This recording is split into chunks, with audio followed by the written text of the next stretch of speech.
Ma mère m'a dit, tu dois y aller doucement, après avoir affirmé que j'avais trop de succès, et que mon frère se sentait dévalorisé.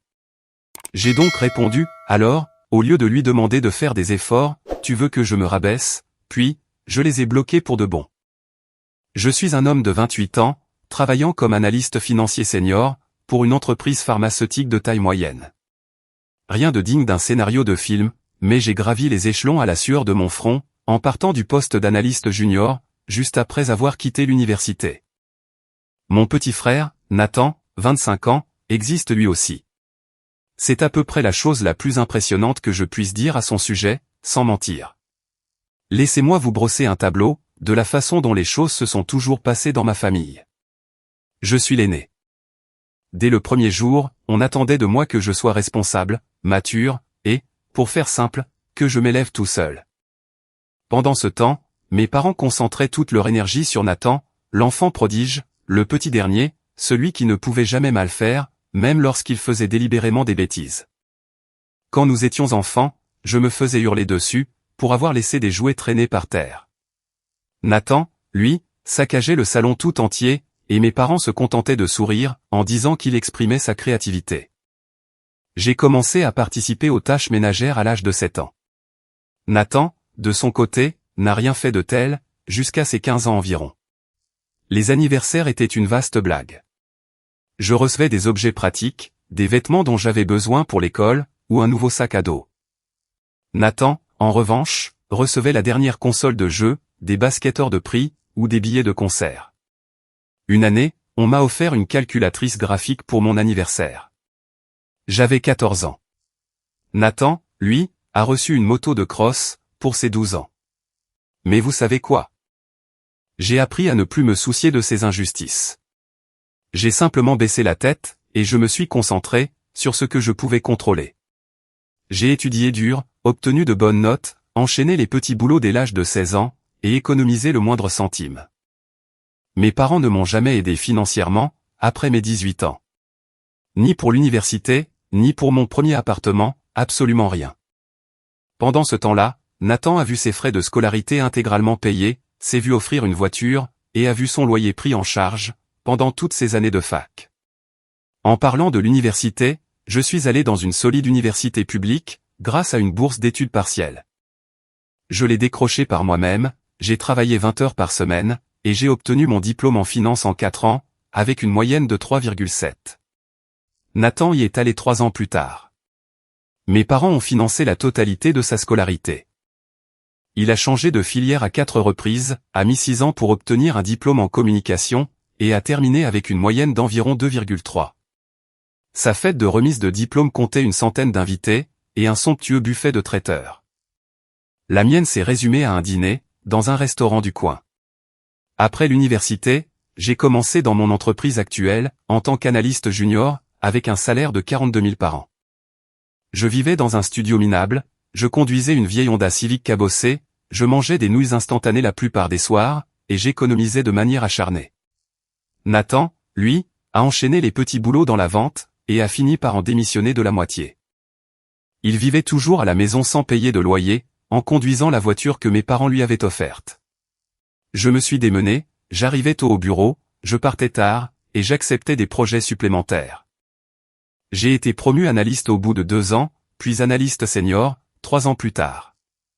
Mon salaire a bondi à 78 000. J'ai alors emménagé dans un appartement de 2 pièces tout à fait correct, situé dans une belle résidence, équipé d'une salle de sport et d'une piscine.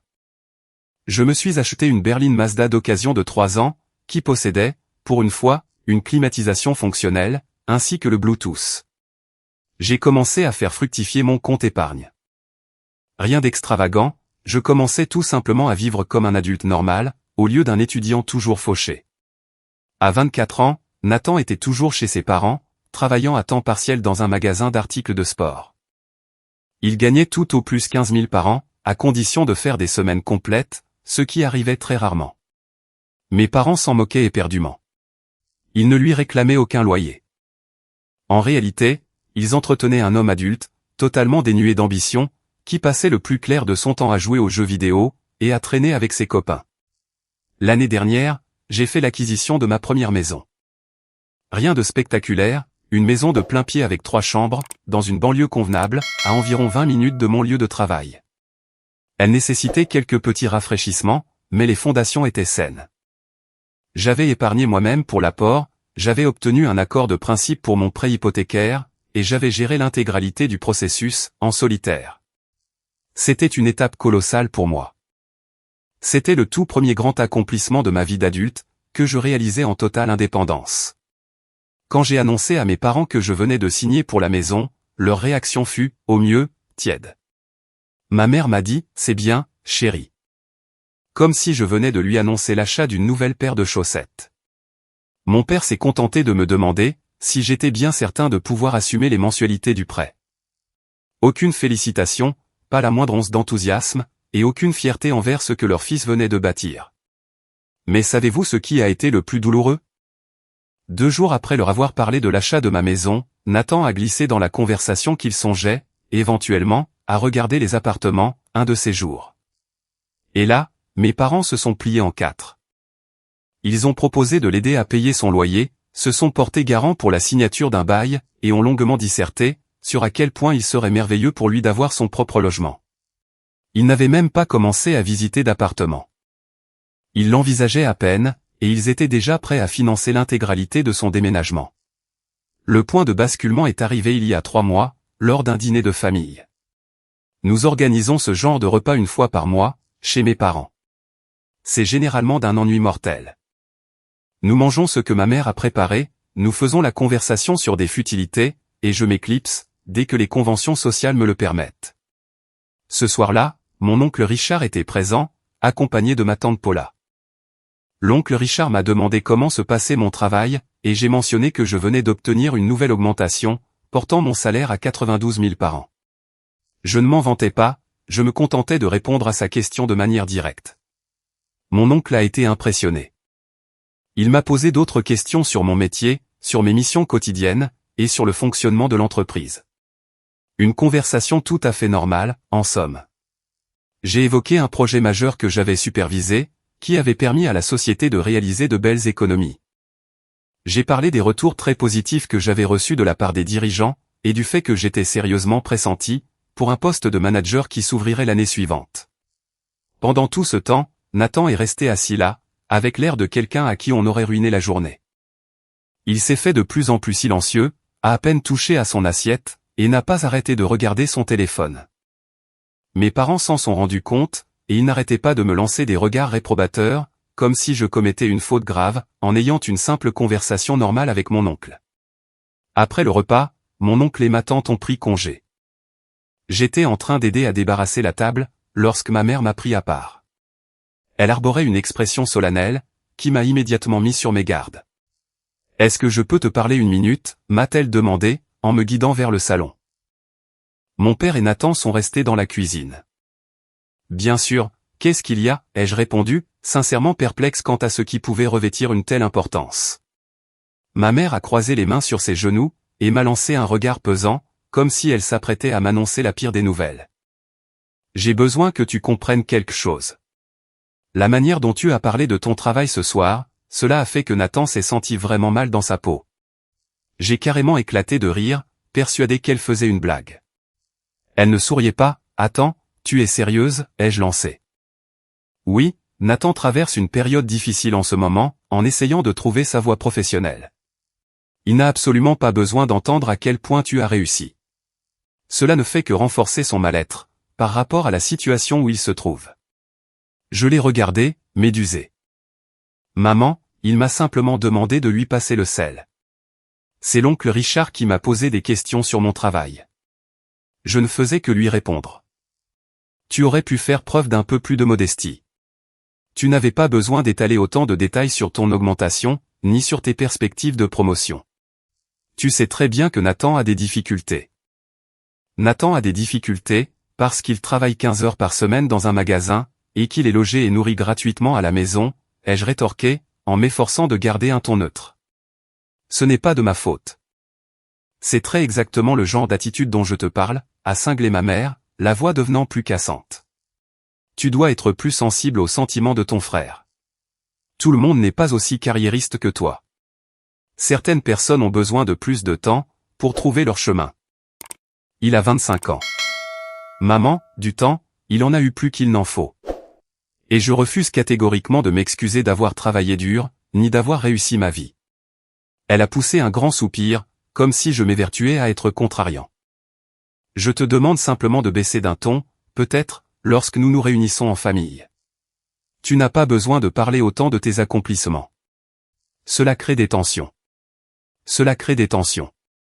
Le simple fait que je réponde honnêtement à des questions, crée des tensions. Tu donnes à ton frère un profond complexe d'infériorité, a-t-elle lâché d'un ton sec. Je te demande, en tant que grand frère, de te montrer plus prévenant. Est-ce vraiment trop demandé? Je suis resté cloué sur place, tentant d'assimiler la gravité de ce qu'elle était en train de me dire. Ma propre mère m'enjoignait de dissimuler ma réussite, dans l'unique but de préserver l'ego de mon frère adulte. Pas de l'encourager à se dépasser, ni de le bousculer pour qu'il prenne sa vie en main. Non, il fallait simplement m'assurer de ne pas lui rappeler qu'il n'allait nulle part, en évitant d'afficher mon propre succès. Alors, que veux-tu que je fasse au juste, ai-je demandé. Que je monte sur ma profession? Que je prétende travailler dans une station-service? Que je démissionne pour prendre un mi-temps dans la vente, juste pour que Nathan ne se sente pas mal? Ne sois pas si dramatique, m'a-t-elle rabroué. Je réclame juste un peu de discrétion, une pointe d'humilité. Tu n'as pas besoin de rappeler constamment à tout le monde, à quel point tu t'en sors bien. Je l'ai mentionné une seule et unique fois, parce que l'oncle Richard me l'a expressément demandé. Ce n'est pas ce que j'appelle un rappel constant. Eh bien, c'était très inconfortable pour Nathan, et je serais ravi que tu fasses preuve de plus de considération, à l'avenir. Je me suis levé d'un bond. Je vais y aller. Tu pars déjà? Nous n'avons même pas mangé le dessert. Ouais, je crois que j'en ai terminé ici, ai-je répondu, en attrapant ma veste sur le porte-manteau. Mon père a pointé le bout de son nez hors de la cuisine. Tout va bien? Parfaitement bien, ai-je lancé. Maman vient juste de m'expliquer que je réussis trop bien, et que cela froisse la sensibilité de Nathan. Donc, je devrais probablement cacher mes accomplissements, à compter de ce jour. Du grand soutien familial. Le visage de mon père a pris une expression très particulière, et j'ai immédiatement su qu'il avait deviné la teneur des propos de ma mère. Il était d'accord avec elle, mais n'avait pas le courage de l'avouer à haute voix. Ta mère cherche simplement à maintenir la paix, a-t-il marmonné. En me demandant de faire semblant d'être un raté. C'est donc ça, maintenir la paix. Personne ne t'a jamais demandé de faire semblant de quoi que ce soit, a-t-il affirmé. Mais son ton disait exactement le contraire. Nous pensons simplement qu'il serait plus judicieux, que tu sois un peu moins expansif au sujet de ta carrière. Expansif, très bien. C'est noté. Je me suis dirigé vers la porte d'entrée. Nathan a surgi de la cuisine, l'air incroyablement suffisant. Il savait parfaitement ce qui venait de se tramer, et il en jubilait. À plus tard, ai-je lancé, sans m'adresser à personne en particulier, avant de claquer la porte. Je suis resté prostré dans ma voiture pendant de longues minutes, essayant d'analyser à quel point cette conversation avait été toxique. Mes parents n'étaient pas fiers de moi. Bien au contraire, ils percevaient mon succès comme un problème à régler. La semaine suivante, je me suis porté volontaire pour piloter 2 nouveaux projets de grande envergure au bureau. Je suis resté tard, je suis venu travailler le samedi, et j'ai conçu des présentations qui font partie de mes meilleures réalisations. J'ai commencé à réseauter de manière beaucoup plus agressive, me positionnant clairement pour un poste de direction. Lors du dîner de famille suivant, j'ai détaillé absolument tout ce sur quoi je travaillais. Le visage de ma mère se durcissait à chaque syllabe. Nathan s'est excusé, pour quitter la table à mi-repas. Mon père a vainement tenté de changer de sujet, à 2 reprises.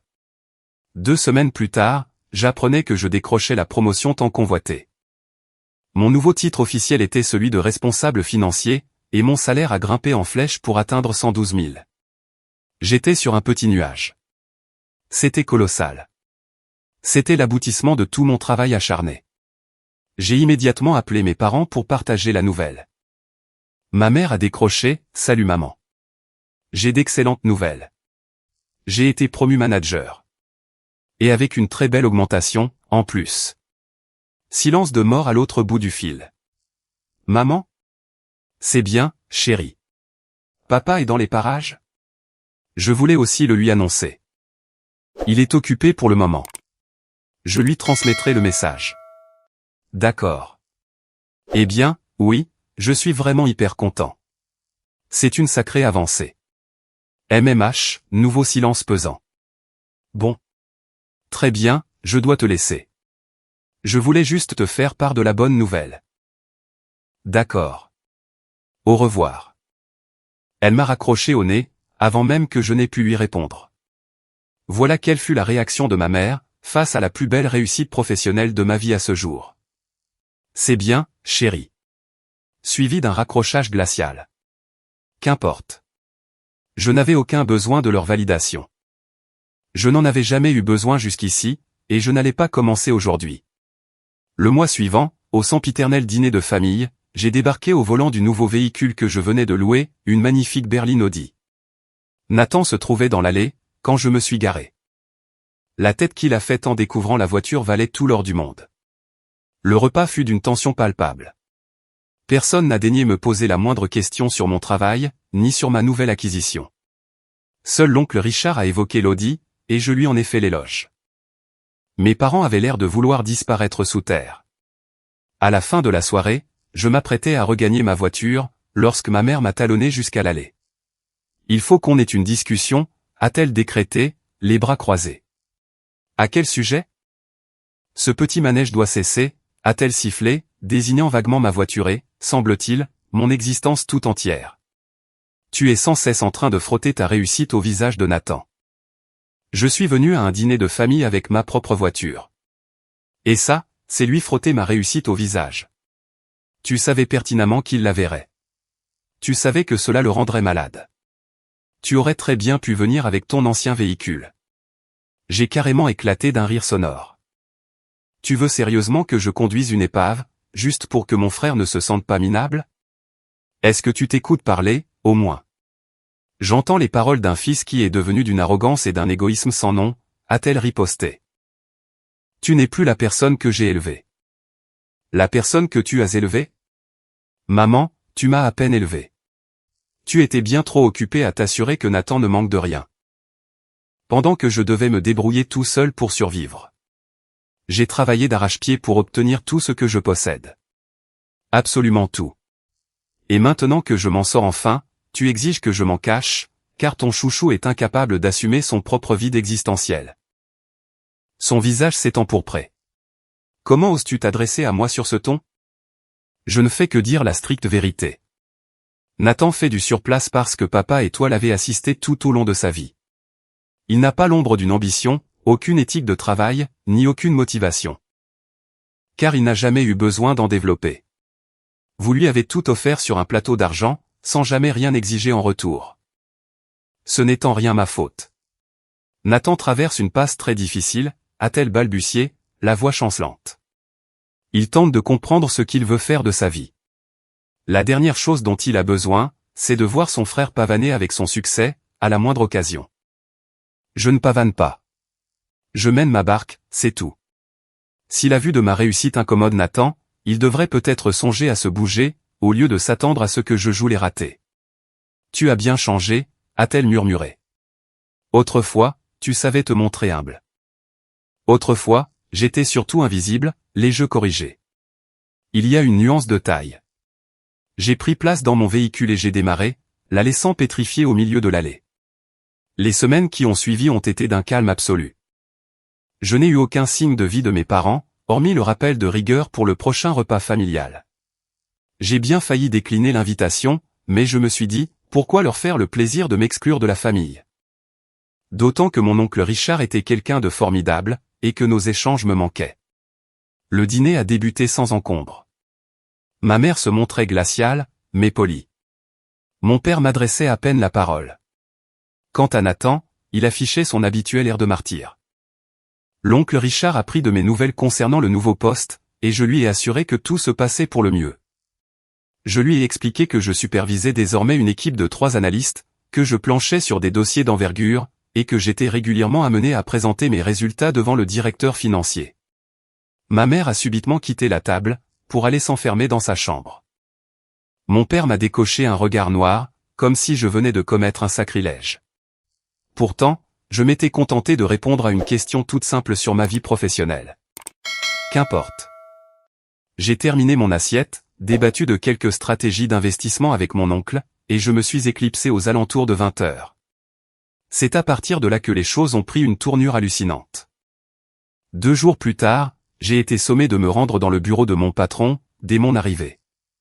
Il s'appelle Glenn, et c'est d'ordinaire un type plutôt décontracté, mais en franchissant la porte, j'ai tout de suite perçu son malaise. « Ferme la porte », a-t-il ordonné. Je me suis exécuté et je me suis assis, le cœur battant la chamade. L'ambiance n'avait rien d'une réunion de routine. J'ai reçu un coup de fil des plus étranges, hier dans l'après-midi, a lâché Glenn, en se calant dans son fauteuil. Une femme, affirmant être ta mère. J'ai senti mon estomac se nouer. Pardon ? Elle a appelé le standard téléphonique, s'est fait transférer de service en service, jusqu'à atterrir sur ma ligne. Elle s'est présentée comme ta mère, et a déclaré avoir des inquiétudes majeures, concernant ton attitude au bureau. Je croyais rêver. Quel genre d'inquiétude ? Glenn a poussé un lourd soupir. Elle a soutenu que tu te vantais en famille, de t'approprier le mérite du travail de tes collègues. Elle a ajouté que tu mentais sur l'étendue de tes réussites, et qu'il était de notre devoir de savoir, que tu n'es en rien responsable des succès dont tu te prévalais. J'ai eu l'impression de recevoir un coup de poignard en pleine poitrine. C'est un ramassis de mensonges. La moindre tâche sur laquelle j'ai travaillé, est dûment documentée. Chaque projet, chaque présentation, chaque rapport. Tu le sais pertinemment, puisque tu as tout validé. Je le sais bien, m'a rassuré Glenn. C'est d'ailleurs ce qui rendait cet appel si surréaliste.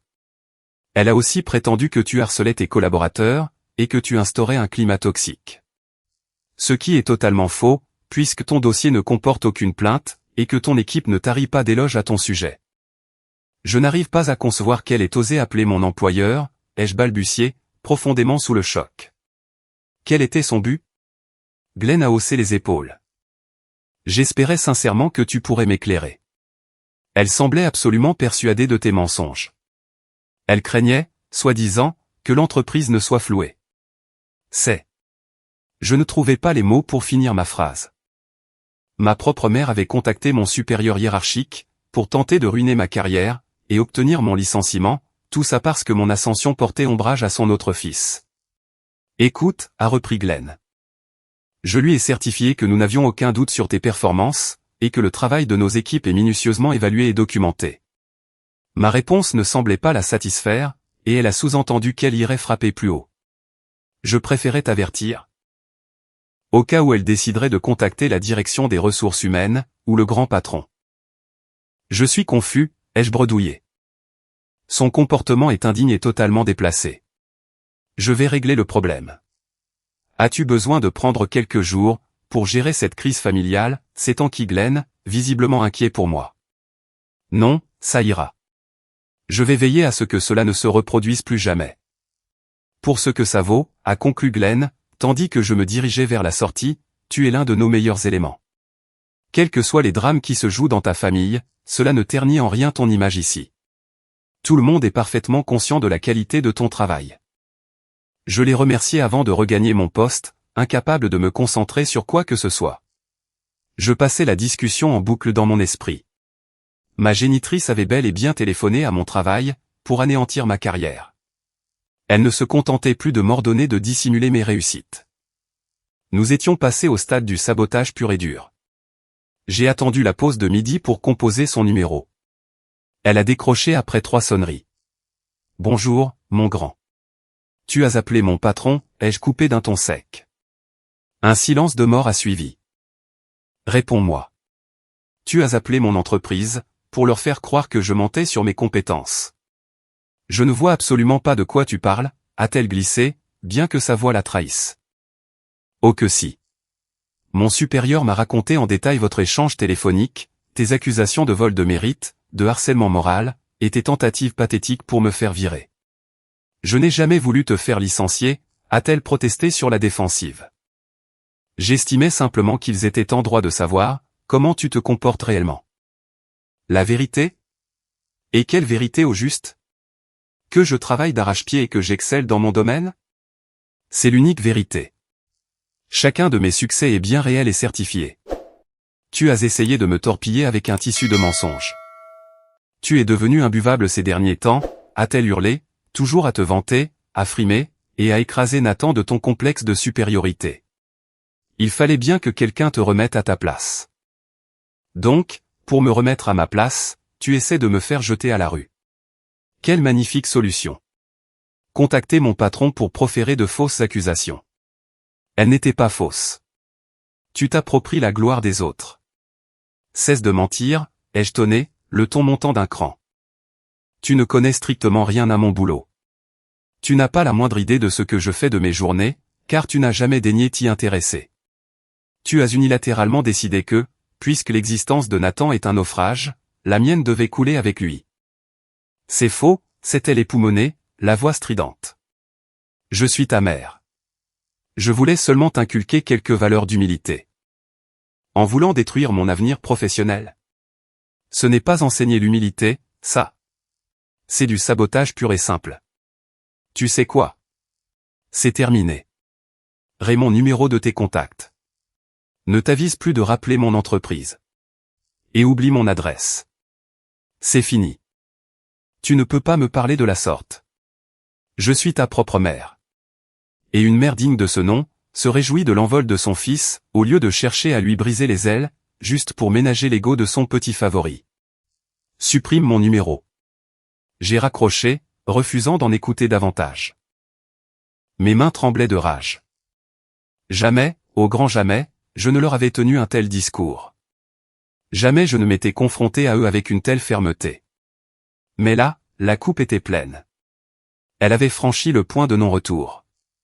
Mon téléphone s'est mis à vibrer instantanément. Ma mère, puis mon père, et encore ma mère. J'ai rejeté chaque appel. Puis, c'est la pluie de SMS qui a commencé. Maman, ton comportement est inqualifiable. Rappelle-moi sur le champ, que nous réglions ça entre adultes. Papa, tu as mis ta mère dans tous ses états. On ne traite pas ses parents de cette façon. Nathan, mec, t'as balancé quoi à maman? Elle est en larmes. J'ai purement et simplement bloqué les 3 numéros. Le reste de la semaine fut teinté de paranoïa. Je m'attendais à voir ma mère débouler à mon bureau, ou à ce qu'elle relance Glenn par téléphone, mais rien ne se produisit. Je me suis réfugié dans le travail, m'efforçant de bannir ce bourbier de mon esprit. Le vendredi, en fin de journée, mon téléphone a sonné. C'était l'oncle Richard. Nous avions échangé nos coordonnées quelques mois auparavant, suite à une demande de conseil financier de sa part. Salut, tu as une seconde, c'est-il en qui? Ouais, bien sûr. Les échos de l'intervention de ta mère à ton bureau sont parvenus jusqu'à mes oreilles. Ton père m'a fait un compte rendu détaillé, hier soir. Magnifique. Toute la famille est donc au parfum. Non, juste ta tante et moi, a-t-il tempéré. Et pour ce que ça vaut, j'estime que le geste de ta mère est scandaleux. Elle a totalement dépassé les bornes. Merci, ai-je soufflé, stupéfait qu'un membre de la famille prenne mon parti. J'ai bien tenté de les raisonner, a poursuivi Richard. Je leur ai mis le nez dans l'absurdité de leur attitude, vis-à-vis de toi et de Nathan. Ta mère campait sur ses positions, répétant en boucle que tu avais chopé la grosse tête, et qu'il fallait te la dégonfler. Ton père lui a emboîté le pas. C'était pitoyable. C'est malheureusement le résumé de ma vie, depuis des mois, ai-je soupiré. Écoute, Paula et moi ne partageons pas du tout leur vision des choses. Nous trouvons que tu as accompli des miracles, pour en arriver là où tu es. Nous, on est fiers de toi, à défaut de tes parents. J'ai senti ma gorge se nouer. Ça me touche énormément. Vraiment. Et si tu veux mon avis, a chuchoté Richard, baissant le ton d'un cran, Nathan ferait bien de se sortir les doigts. Un gamin de 25 piges, qui squatte chez papa-maman, sans emploi ni ambition, c'est désolant. Tes parents creusent sa tombe, en cautionnant sa léthargie. Essaie donc de leur faire passer le message. Moi, j'ai jeté l'éponge. Il se berce d'illusions, en s'imaginant que Nathan va se réveiller un beau matin, pour devenir le roi du monde, et que ta réussite n'est qu'un feu de paille. C'est pathologique. Nous avons prolongé la discussion quelques minutes encore. Savoir qu'au moins une personne de mon entourage n'avait pas complètement perdu la tête, me mettait du baume au cœur. Le lundi matin suivant, j'ai passé les portes de l'entreprise, en espérant retrouver la monotonie d'une journée normale. Peine perdue, Glenn m'a alpagué avant même que j'aie pu poser mes affaires. On doit discuter, a-t-il annoncé. La fameuse boule au ventre est aussitôt réapparue. Ma mère a encore sévi, me suis-je risqué à demander, en prenant place. Pas par téléphone. Mais notre directrice des ressources humaines a reçu un courriel de sa part, vendredi dernier. Un pavé indigeste, dressant une liste exhaustive de tes méfaits supposés, de tes carences professionnelles, et t'accusant d'être un imposteur de la pire espèce. Manipulateur de surcroît. C'était, pour tout dire, complètement délirant. C'est une caméra cachée, ou quoi? J'aimerais autant. Les RH me l'ont transféré, avec ordre de clarifier la situation. J'ai dû déterrer l'intégralité de ton dossier, éplucher chaque projet, et récolter les témoignages dithyrambiques de tes équipes, et des autres services. J'ai pratiquement dû constituer un dossier d'instruction. Pour prouver que ton CV n'était pas un tissu de mensonges. J'en suis malade de honte, ai-je lâché, pétrifié. C'est un véritable cauchemar. J'ignore ce qui lui prend. La directrice des RH souhaite te voir demain.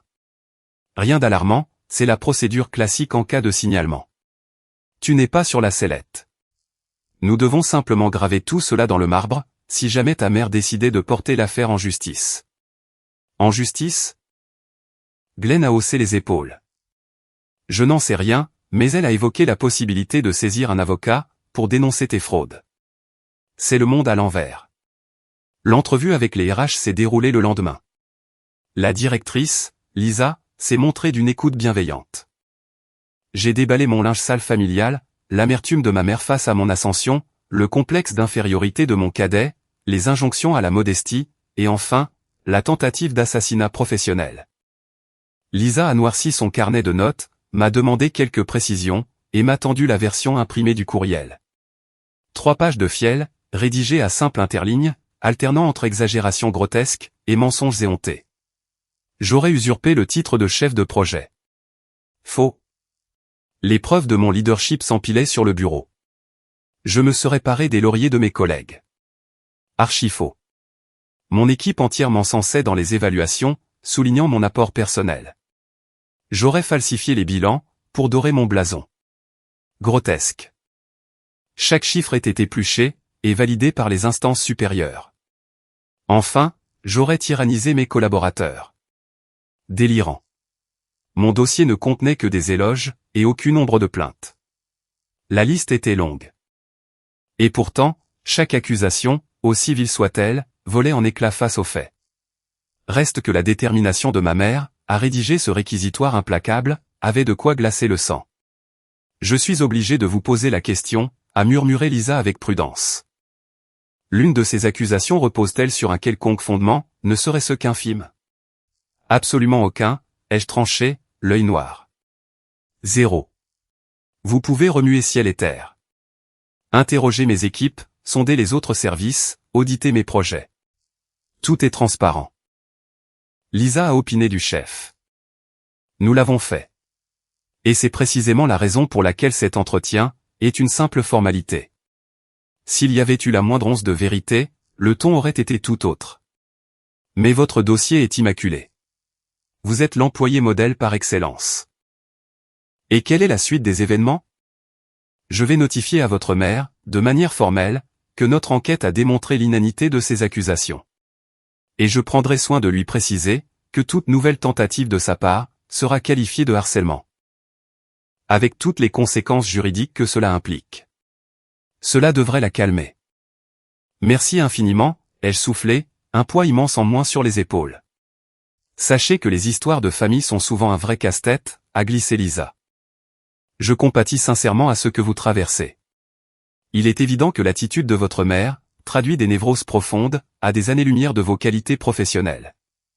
J'ai quitté le service des ressources humaines, soulagé mais rincé. Cette histoire avait pompé mon énergie, plus que de raison. En fin de journée, mon portable a vibré. Appel masqué. J'ai failli l'ignorer, mais mon 6e sens m'a ordonné de décrocher. Allô? C'est ta nouvelle technique pour fuir le monde? Couper les ponts et nier notre existence. Mon père. qui m'appelait d'un autre poste, vu que son portable était banni. Je ne nie l'existence de personne.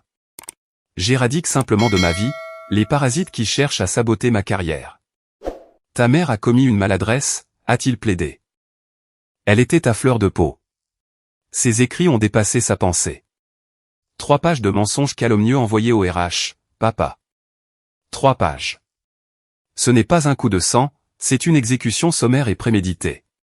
Elle s'en mord les doigts aujourd'hui. Elle admet avoir franchi la ligne rouge. Grand bien lui fasse. Ça ne change strictement rien à l'affaire.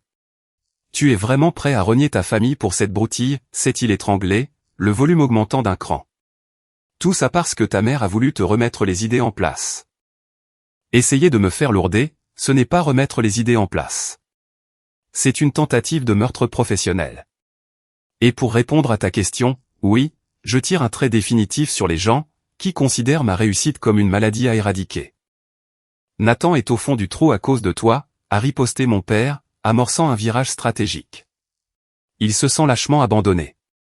J'ai réprimé un ricanement. Nathan est au fond du trou. Nathan, 25 ans, logé gratis, avec son boulot à la petite semaine et ses rêves de gloire inexistants. On parle bien du même? Il traverse une phase de transition, a-t-il bégayé. Sa transition dure depuis 7 ans, ai-je tranché. Au bout d'un moment, faut arrêter de se voiler la face. C'est sa vie, et ce n'est certainement pas mon problème. À l'époque, ta famille comptait pour toi, a glissé mon père d'une voix chevrotante. Elle compte toujours. Du moins, la partie qui se réjouit de mon succès, au lieu de chercher à le détruire. Ce qui se limite aujourd'hui à l'oncle Richard.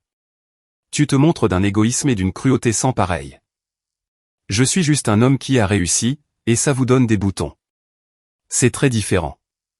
J'ai raccroché, et banni ce numéro dans la foulée. Les semaines qui ont suivi ont été d'une douceur angélique. 0 appel, 0 mail aux ressources humaines, 0 visite impromptue. J'ai plongé la tête la première dans le boulot, je suis monté en puissance, et j'ai commencé à croquer la vie à pleines dents, loin des effluves toxiques du noyau familial. Et puis, la sonnerie de l'oncle Richard a retenti. Salut, c'était juste pour le point info de la famille, a-t-il lancé. J'ai vraiment envie d'entendre ça? Probablement pas, mais autant être au courant. Ta mère a enclenché la machine à rumeurs, affirmant que tu as coupé les ponts sur un simple coup de tête.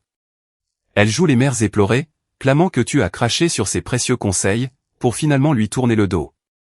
Ces précieux conseils, qui consistaient à réclamer mon licenciement, pour rappel. Elle a manifestement oublié ce détail, a ricané Richard. Elle brode une fable, dans laquelle elle s'est contentée d'une remarque constructive sur ton manque de modestie, déclenchant chez toi une crise d'hystérie, et une rupture brutale. C'était couru d'avance. Et papa acquiesce, en bon toutou. Et Nathan pleurniche que je jalouse sa belle relation fusionnelle, ce qui a provoqué ma fuite. Un vrai nid de vipères. Qu'ils s'embourbent dans leurs mensonges, ai-je soupiré. L'essentiel, c'est que les bonnes personnes connaissent la vérité. C'est le discours que j'ai tenu à Paula. On ne gobe pas une miette de leurs affabulations. Paula a même mouché ta mère l'autre jour, devant toute la smala. Elle lui a balancé que son comportement était à gerber, et que tu as eu 1000 fois raison de prendre le large. Ta mère a vu rouge. Je n'en doute pas une seconde. Je tenais juste à ce que tu saches, que tu n'es pas seul contre tous, a conclu Richard. Peu importe les délires de tes parents. On a papoté encore un peu. Entendre que 2 personnes de mon sang avaient gardé toute leur lucidité, me réchauffait le cœur. Un mois s'est écoulé, porteur d'une excellente nouvelle. J'ai de nouveau été promu, propulsé au poste de directeur financier adjoint, avec un salaire flirtant avec les 135 000 par an. Une promotion totalement inespérée, je l'avoue. Le grand patron m'a convoqué pour m'annoncer la création de ce poste, dont j'étais le candidat numéro 1. Nouveau galon, bureau panoramique, équipe de cadres sous mes ordres, et des responsabilités qui donnaient le vertige. Un sacré tremplin dans ma carrière. Je me suis bien gardé d'en glisser un mot à mes géniteurs. Pourquoi faire? Pour essuyer une nouvelle salve d'insultes? Ils avaient été clairs, ma réussite était une insulte à leur médiocrité. Mais j'en ai fait part à l'oncle Richard, lors de son appel rituel. Arrête tes conneries. Mais c'est génial, s'est-il exclamé, sincèrement ravi. Directeur adjoint à 28 balais. Mec, tu planes. Merci, ai-je souri de toutes mes dents. Faut avouer que les astres sont alignés, côté pro. Tes parents vont s'étouffer de rage en apprenant ça, a jubilé Richard. Surtout que le petit Nathan vient de se faire lourder de son rayon de sport, pour retard chronique. Non, sérieux. Affirmatif. Tombé la semaine dernière. Le voilà de retour à la case chômage. Ta mère a déjà sorti la machine à excuses, le gérant était un tyran, et le boulot n'était pas à la hauteur de son génie. Bref. On ne change pas une équipe qui perd. Et non. Il continue de lui servir la soupe, refusant de voir l'évidence, c'est un Tanguy en puissance. Toi, pendant ce temps-là, tu décroches la lune dans le vrai monde. On s'est encore raconté nos vies un petit moment. Après avoir raccroché, calé dans mon fauteuil en cuir, la vue dégagée sur la ville depuis mon vrai bureau, j'ai savouré ma fierté. Mes parents avaient misé sur mon échec. Ils avaient exigé que je me cache, et face à mon refus, avaient tenté de m'abattre en plein vol. Et pourtant, j'avais déjoué tous leurs pronostics, m'élevant plus haut que jamais. Les nouvelles fonctions m'ont absorbé corps et âme, pendant les 2 mois qui ont suivi. Je drivais 3 responsables de pôle, chapeautais des projets colossaux, et animais des comités de direction. Un rythme effréné, mais d'une richesse inouïe. Lors d'un coup de fil rituel, l'oncle Richard a glissé que mes parents cherchaient à se renseigner sur mon compte. Ils tentent de savoir si on a gardé contact, et comment tu t'en sors. À mon avis, ils essaient de passer par moi, vu que ton numéro n'est plus attribué pour eux. Et tu as lâché le morceau? Je leur ai balancé que tu pétais le feu, point barre. Ta mère a voulu gratter pour avoir des détails, mais je l'ai renvoyée dans ses cordes. Je lui ai sorti que si elle voulait être dans les confidences, il fallait éviter de poignarder son fils dans le dos. Joli. Elle a encaissé comment? Elle a sorti les griffes, pour changer. Cris d'orfraie, larmes de crocodile, plaidoyer de la mère incomprise, et lamentation sur ton arrogance légendaire. Toujours la même cassette. Ton père faisait tapisserie, sans oser piper mot. Et l'autre prodige. Toujours à la rue, toujours collé au basque de papa-maman. Ta mère a susurré qu'il caressait l'idée de lancer un podcast, ou un truc du genre. J'ai éclaté de rire. Un podcast? Bah voyons, le Graal absolu pour sauver l'humanité, non? Richard s'est étouffé de rire. Faut bien qu'il s'occupe les méninges, à défaut de bosser. 3 mois après le blocus total. J'ai trouvé un courrier dans ma boîte aux lettres. Un vrai courrier manuscrit. C'était ma mère, trahie par ses boucles enfantines. J'ai failli balancer l'enveloppe directe à la poubelle, mais la curiosité a été la plus forte. J'ai ouvert. 5 pages de complaintes. 5 pages où elle pleurait toutes les larmes de son corps sur ma cruauté, justifiant son interventionnisme délirant, par une volonté de me garder sur le droit chemin, et qualifiant mon silence de punition injustifiée. Elle enchaînait sur l'immense vide que mon absence laissait, sur la dépression de Nathan depuis mon départ, et sur la famille amputée de l'un de ses membres. Mais sur ces 5 pages, pas l'ombre d'un mea culpa, pour avoir appelé ma boîte. Pas la moindre prise de conscience de la gravité de son geste. Zéro responsabilité. Pire encore, le bouquet final exigeait des plates excuses de ma part pour mon coup de sang, assorti d'une promesse d'allégeance aux fragilités de Nathan. Sous ces conditions, et seulement sous ces conditions, l'éponge serait passée, et la famille réunifiée. J'ai relu le paragraphe 2 fois, craignant une hallucination. Mais non, c'était écrit noir sur blanc, elle voulait mes excuses. J'ai pris le chef-d'œuvre en photo, et je l'ai balancé par MMS à l'oncle Richard, avec pour légende, tu y crois à celle-là. Son coup de fil n'a pas tardé. Elle a fumé la moquette ou quoi? C'est à toi de t'excuser. Bah ouais, apparemment, péter un câble quand on essaie de te faire virer, c'est mal poli. Du coup, si je fais amende honorable, et que je planque mon pognon, on retourne tous au pays des bisounours. C'est psychiatrique à ce stade, a lâché Richard, atterré. C'est ma famille, tout craché. Tu comptes faire quoi? Nada. Que dalle. Pas un mot, pas un texto, pas un signal de fumée. Elle n'est pas en position de dicter les règles du jeu, après la crasse qu'elle m'a faite. Parfait, a validé Richard. Tiens le cap, tu ne leur dois absolument rien. J'ai foutu la lettre à la poubelle, et je suis passé à autre chose. Du moins, j'ai essayé. Car ça pique toujours un peu de constater que sa propre mère est inapte à se remettre en question. Mais la vie suit son cours. Côté pro, je roulais sur l'or. Je faisais l'unanimité à mon nouveau poste, je tissais un réseau en béton avec les pontes de la boîte. Côté cœur, ça match à fond.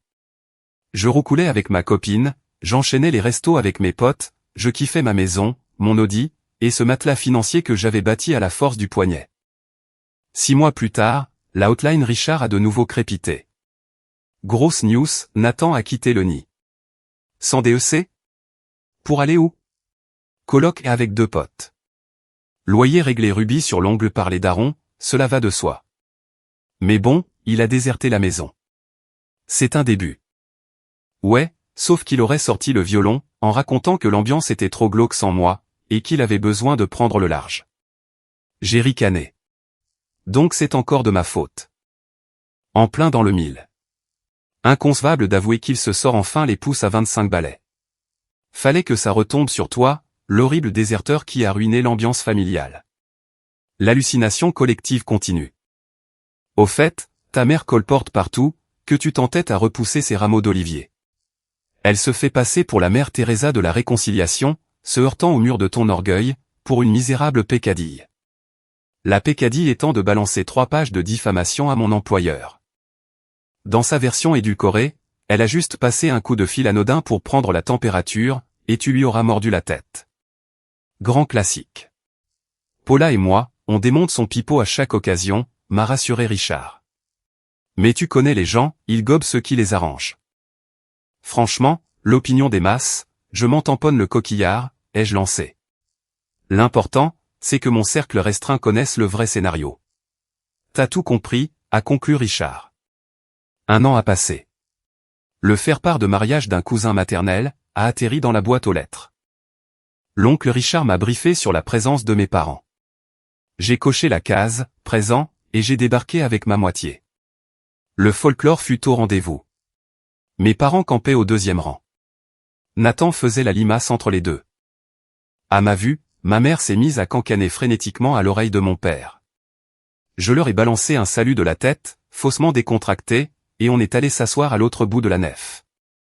La messe était sympa. Au vin d'honneur, j'ai fait la tournée des popotes, serrant les paluches des tantes et des cousins.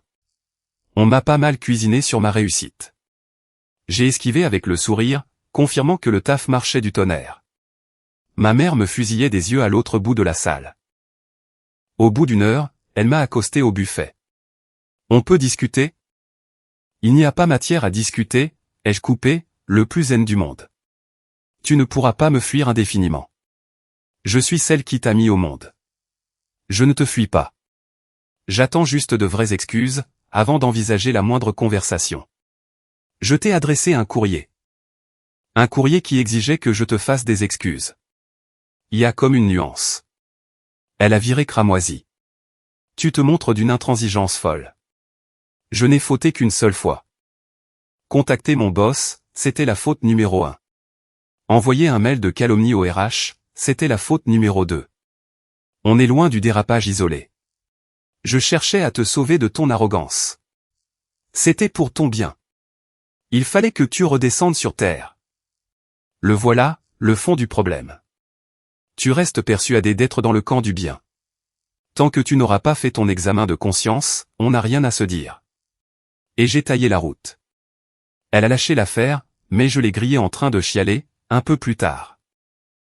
Le reste de la noce a été une pure merveille. Surtout après leur départ précipité, qui a détendu l'atmosphère à mort. Aujourd'hui, 2 ans après l'embargo familial, j'affiche 30 piges au compteur, et le titre de directeur financier. Promu il y a 6 mois, je palpe 170 000 l'année. J'ai investi dans un pavillon de ouf dans un quartier chic, je me suis payé le dernier modèle d'Audi, et je kiffe enfin la life, libéré du stress de la fin de mois. Toujours in love avec la fille du mariage, on compte même passer devant le maire, incessamment sous peu. La roue tourne. L'oncle Richard reste ma tour de contrôle. Nathan vivote de petits boulots à 27 ans, dans l'appart grassement payé par les parents. Mes vieux continuent de le border, de l'excuser, de le biberonner. Ma mère va à la pêche aux infos auprès de Richard. Il lâche les miettes.